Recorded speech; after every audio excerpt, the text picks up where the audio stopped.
बिस्मिल्लाहिर्रहमानिर्रहीम। Welcome to my page which speak of knowledge by Bilal Aziz. उम्मीद है कि आप खैरियत से होंगे। आज हम इस वीडियो में पढ़ेंगे कार्बोहाइड्रेट्स के बारे में। ये टॉपिक हमने 11th क्लास के बुक से लिया है, बायोलॉजी के बुक से, चैप्टर नंबर 2 बायोलॉजिकल मॉलिक्यूल से। वीडियो स्टार्ट करने से पहले मैं आपको ये बता दूं कि अगर आप लोगों ने मेरा पेज अब तक सब्सक्राइब नहीं किया तो प्लीज जाइए और सब्सक्राइब करें ताकि आप लोगों को इस तरह अच्छी अच्छी वीडियोस मिलती रहे। अच्छा, तो आज हम पढ़ेंगे कार्बोहाइड्रेट्स के बारे में। सबसे पहले तो हम ये पढ़ते हैं कि कार्बोहाइड्रेट्स क्या हैं। कार्बोहाइड्रेट्स हमारे पास एक फंडामेंटल मॉलिक्यूल है जो कि ह्यूमन बॉडी में पाया जाता है और इसका बहुत ज्यादा फेम है ह्यूमन बॉडी में। कार्बोहाइड्रेट्स ग्रीक जुबान का लफ्ज है जो कि मिला है दो वर्ड्स की कॉम्बिनेशन से, बना है दो वर्ड की कॉम्बिनेशन से। एक हमारे पास कार्बो और दूसरा हाइड्रेट्स। कार्बो का क्या मतलब होता है? कार्बो का मतलब होता है carbon. Hydrates means H2O water, right. इसका कंप्लीट मतलब ये होता है कार्बन अटैच्ड विद वाटर। अब हम पढ़ेंगे कंपोजिशंस के बारे में। Carbohydrates mostly have carbon, hydrogen and oxygen but sometimes contains sulfur in lignin, nitrogen in chitin, calcium in calcium pectate. Carbohydrates के कंपोजिशन में मोस्टली हमारे पास कार्बन, हाइड्रोजन एंड ऑक्सीजन पाया जाता है। ये थ्री ऐसे एलिमेंट्स है जो कि इसके लिए बहुत एसेंशियल है। लेकिन समटाइम्स कार्बोहाइड्रेट्स में हमारे पास कुछ और एलिमेंट्स भी आ जाते हैं, जैसे कि लिग्निन। लिग्निन एक हमारे पास कार्बोहाइड्रेट्स है, उसमें सल्फर पाया जाता है। काइटिन भी हमारे पास कार्बोहाइड्रेट्स है जिससे फंजाई का सेल वॉल बना हुआ है, उसमें हमारे पास नाइट्रोजन पाया जाता है। कैल्शियम पेक्टेट भी हमारे पास कार्बोहाइड्रेट है जिसमें हमारे पास कैल्शियम पाया जाता है। तो ये इसकी कंपोजिशन थी। अब चूंकि इसकी कंपोजिशन में कार्बन और हाइड्रोजन दोनों अटैच्ड लगे हुए हैं तो इसलिए इसका नेचर ऑर्गेनिक है। Carbohydrate due to the presence of carbon and hydrogen is organic in nature, right. अब इसके परसेंटेज के बारे में पढ़ते हैं। तो इसका परसेंटेज हमारे पास ऑर्गेनिजम्स में कितना है, तो ये हमारे पास पाया जाता है बोथ प्रोकैरियोट्स एंड यूकैरियोट्स में, दोनों में हमारे पास पाया जाता है। लेकिन चूंकि मैंने आप लोगों को बाकी वीडियोस में भी बताया है कि प्रोकैरियोट्स क्या है, यूकैरियोट्स क्या है। सो डियर फ्रेंड्स, प्रोकैरियोट्स वो ऑर्गेनिजम्स है जिसमें ट्रू न्यूक्लियस नहीं होता। यूकैरियोट्स हमारे पास वो है जिसमें ट्रू न्यूक्लियस होता है। True nucleus means that nucleus which is surrounded by nuclear membrane, right. Prokaryotes का एग्जांपल हमारे पास बैक्टीरिया है, चूंकि यूकैरियोट्स की कैटेगरी में एनिमल्स, फंजाई एंड प्लांट्स आते हैं। तो कार्बोहाइड्रेट्स हमारे पास प्रोकैरियोट्स में 3% पाए जाते हैं, जबकि कार्बोहाइड्रेट्स यूकैरियोट्स में हमारे पास 5% पाए जाते हैं। ये दोनों points MCQs point of view से बहुत ज्यादा अहम है। अब हम इंशाल्लाह इसके टाइप्स के बारे में पढ़ेंगे। अब जैसा कि हमने कार्बोहाइड्रेट्स के बारे में पढ़ा, लेकिन हमने इसका एक्चुअल डेफिनेशन नहीं पढ़ा। ये इसका एक्चुअल डेफिनेशन होता है कि एनी कंपाउंड और molecule which contains either polyhydroxyaldehyde और polyhydroxyketone। इसका ये मतलब होता है, आप लोग ये बात याद रखिए कि कार्बोहाइड्रेट्स में हमारे पास 2 different kinds of functional group पाए जाते हैं। ये फंक्शनल ग्रुप जो है ये कार्बोहाइड्रेट्स के स्ट्रक्चर्स बनाने में हेल्प करते हैं और उसके लिए रिस्पॉन्सिबल होते हैं। अब कार्बोहाइड्रेट्स में एक ये एबिलिटी भी है कि कार्बोहाइड्रेट्स के हमारे पास फार्मूले सेम हो सकते हैं लेकिन इनके स्ट्रक्चर्स डिफरेंट हो सकते हैं, इसलिए इनको आइसोमर्स भी कहा जाता है। ठीक, वो हम लेटर ऑन पढ़ेंगे जब हम मोनोसैकेराइड्स के स्ट्रक्चर्स पढ़ेंगे। लेकिन फर्स्ट आप लोगों को ये याद रखना चाहिए कि पॉलीहाइड्रोक्सीएल्डिहाइड क्या है और पॉलीहाइड्रोक्सी कीटोन क्या है। कार्बोहाइड्रेट्स इन दो टर्म्स के बगैर नामुमकिन है, राइट। पॉलीहाइड्रोक्सीएल्डिहाइड का मतलब ये होता है, ये 3 वर्ड्स कॉम्बिनेशन से बना है। पॉली मींस मैनी और more than one. Hydroxy means OH group, यानी मतलब जिसमें OH मोर देन वन हो। Aldehyde is the combination of 2 functional groups. One is alkyl group and the other is COH group, जिसे हम formyl group भी कहते हैं, ठीक है। जिस स्ट्रक्चर में हमारे पास अल्काइल ग्रुप हो, फॉर्माइल ग्रुप हो और मोर देन वन OH हो, तो वो पॉलीहाइड्रोक्सी एल्डिहाइड कार्बोहाइड्रेट्स होंगे, राइट। अब पॉलीहाइड्रोक्सी कीटोन क्या है, तो ये भी 3 वर्ड्स के कॉम्बिनेशन से बना है, जिसका मतलब ये है कि poly means more than one, hydroxy OH, यानी मतलब जिसमें OH मोर देन 1 हो। कीटोन जो है तो उसमें ये बात याद रखें कि कीटोन का मतलब ये होता है कि the combination of carbonyl group and two alkyl groups. ये जो है कॉम्बिनेशन है दो अल्काइल ग्रुप्स के और एक कार्बोनाइल ग्रुप के। तो जिस स्ट्रक्चर कार्बोहाइड्रेट्स के जिस स्ट्रक्चर में हमारे पास मोर देन 1 OH हो और कार्बोनाइल और दो अल्काइल ग्रुप्स हो तो वो पॉलीहाइड्रोक्सी कीटोनिक कार्बोहाइड्रेट्स होंगे। इस वजह से कार्बोहाइड्रेट्स में आइसोमर्स भी पाए जाते हैं एंड ये कार्बोहाइड्रेट्स का एक्चुअल डेफिनेशन है। इसके बाद हमारे पास एक बहुत इंपॉर्टेंट जो प्रॉपर्टी है कार्बोहाइड्रेट्स की वो ये है कि carbohydrates are the first abundant natural synthesising organic compounds.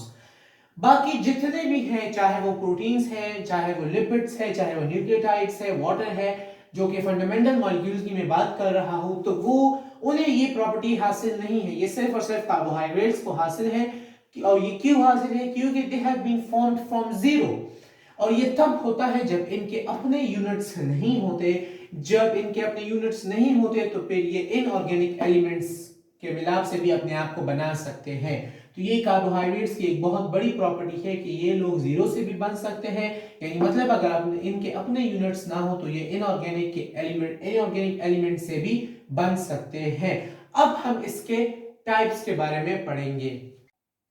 Carbohydrates are classified into three classes that are monosaccharides, oligosaccharides and polysaccharides. Carbohydrates की हमारे पास तीन क्लासेस होती है जिनमें से एक मोनोसैकेराइड्स है, ओलिगोसैकेराइड्स है, पॉलीसैकेराइड्स है। ये दोनों थोड़े कॉम्प्लेक्स हैं लेकिन ये बहुत सिंपलेस्ट फॉर्म ऑफ कार्बोहाइड्रेट्स है। इस वीडियो में हम सिर्फ और सिर्फ मोनोसैकेराइड्स की डिटेल में जाएंगे। इंशाल्लाह आप लोगों को इंफॉर्मेशन ओलिगोसैकेराइड्स और पॉलीसैकेराइड्स अगली वीडियोस में मिलेंगी। तो मोनोसैकेराइड्स को हम पढ़ने जा रहे हैं। मोनोसैकेराइड्स क्या होते हैं? Monosaccharide is also the word of a Greek language. Monosaccharide Greek जुबान के एक लफ्ज से ग्रीक जुबान का एक लफ्ज है।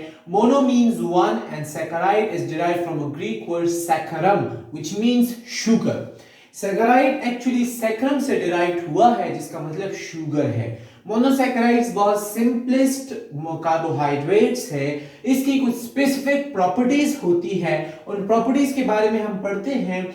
ये बहुत इंपॉर्टेंट है from board point of view, examination point of view. So properties में हमारे पास आता है they are very small molecules that's why they can be soluble in water. ये इतने स्मॉलेस्ट साइज के होते हैं कि ये वाटर में बहुत जल्दी से डिसॉल्व हो जाते हैं। They are very sweet and very effective. इसका असर बहुत ज्यादा जल्दी होता है और ये स्वीटिश इन टेस्ट होते हैं। They can't be further hydrolysed.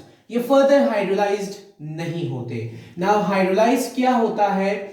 the breaking of large molecules into smaller ones by the action of water, right? So hydro means water, lysis mean break down। वो प्रोसेस जिसमें लार्ज मॉलिक्यूल्स को water के help से small molecules में convert किया जाता है, break किया जाता है। लेकिन मोनोसैकेराइड चूंकि इतने छोटे होते हैं कि ये फर्दर हाइड्रोलाइज्ड नहीं होते। They can be used to give colours.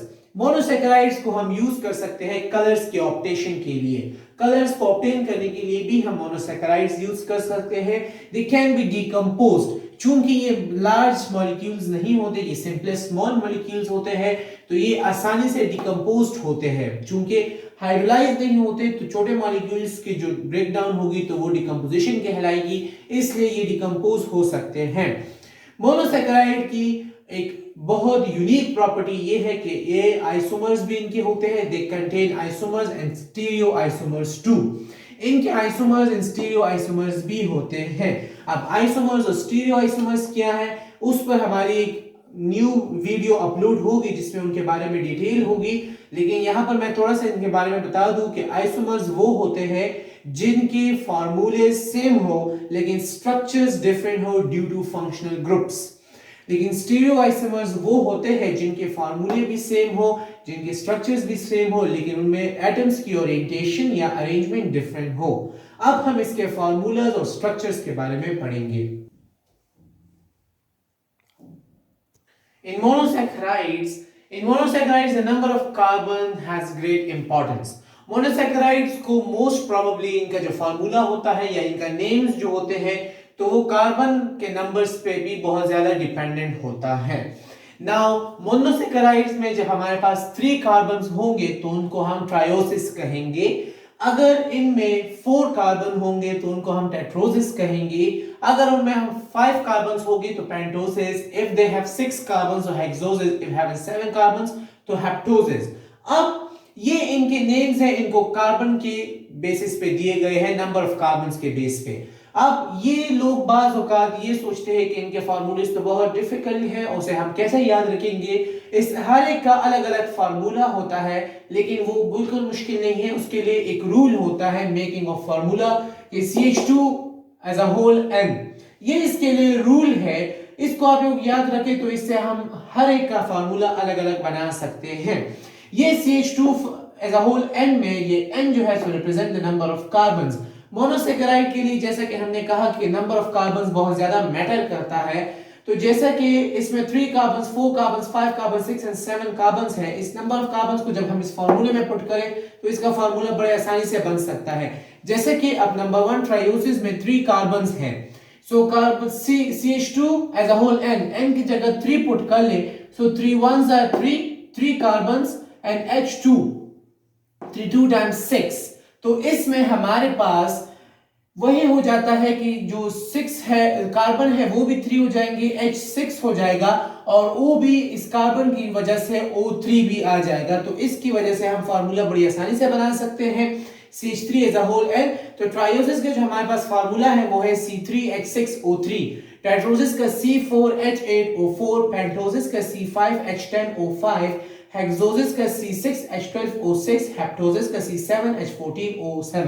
इसके अलावा और भी है ऑक्टोसिस, नैनोसिस, डेक्सोसिस, उनका भी हमारे पास C8H16O8, C9H18O9 एंड C10H20O10। तो ये इसके डिफरेंट फार्मूलेस है। लेकिन फार्मूला जो होता है, जैसा कि हमने पढ़ा कि मोनोसेकेराइड्स के हमारे पास आइसोमर्स भी है एंड स्टीरियो आइसोमर्स भी है। सो आइसोमर्स और स्टीरियो आइसोमर्स में ये फार्मूला सेम रहेगा, जबकि हमारे पास जो स्ट्रक्चर्स इन सब के होंगे तो वो डिफरेंट हो जाएंगे आइसोमर्स और स्टीरियो आइसोमर्स में बिकॉज ऑफ फंक्शनल ग्रुप। वो स्ट्रक्चर्स और उनके फार्मूलाज और उनके फंक्शनल ग्रुप्स को, आइसोमर्स को, स्टीरियो आइसोमर्स को इंशाल्लाह हम नेक्स्ट वीडियो में पढ़ेंगे। Hope you people like this video और आप लोगों को बहुत कुछ हासिल हुआ इस लेक्चर से। इंशाल्लाह अगली वीडियो में मुलाकात होगी, उस वक्त तक अपना ख्याल रखें। वस्सलाम।